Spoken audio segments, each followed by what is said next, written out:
রংপুরে তারেক রহমানের নির্বাচনী জনসভার খবর সংগ্রহে রয়েছেন আমাদের সহকর্মী জুয়েল আহমেদ। চলে যাচ্ছি সেখানে।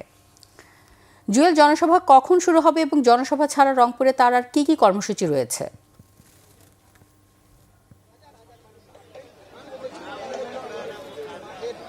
রনক, আমি এই মুহূর্তে রয়েছি জনসভা স্থলে, অর্থাৎ রংপুরের কালেক্টরেট ঈদগাহ মাঠে, যেখানে নির্বাচনী জনসভায় বিএনপির চেয়ারম্যান তারেক রহমান অংশ নেবেন।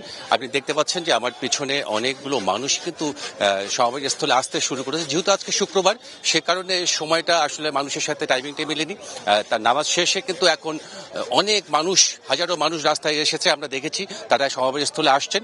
এবং কর্মসূচি যেটি বলছেন, আমরা যতটুকু জেনেছি, তিনি সড়কপথে আসার সময় পীরগঞ্জে শহীদ আবু সাইদ, অর্থাৎ জুলাই বিপ্লবের প্রথম শহীদ যিনি, আবু সাইদের বাড়ি পীরগঞ্জে, সেখানে যাবেন, তার কবর জিয়ারত করবেন এবং তার পরিবারের স্বজনদের সাথে কথা বলবেন।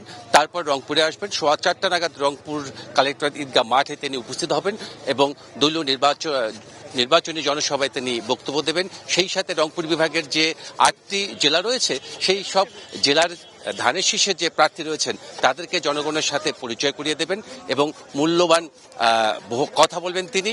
এবং তার এই আগমনকে ঘিরে যে উচ্ছ্বাস তৈরি হয়েছে আমরা দেখেছি, শুধু বিএনপি দলীয় নেতাকর্মী নয়, সাধারণ মানুষের মধ্যেও এটি ছড়িয়ে গেছে।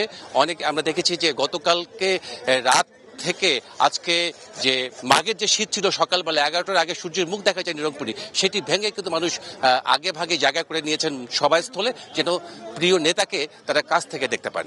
কনক। জুয়েল, আপনাকে ধন্যবাদ।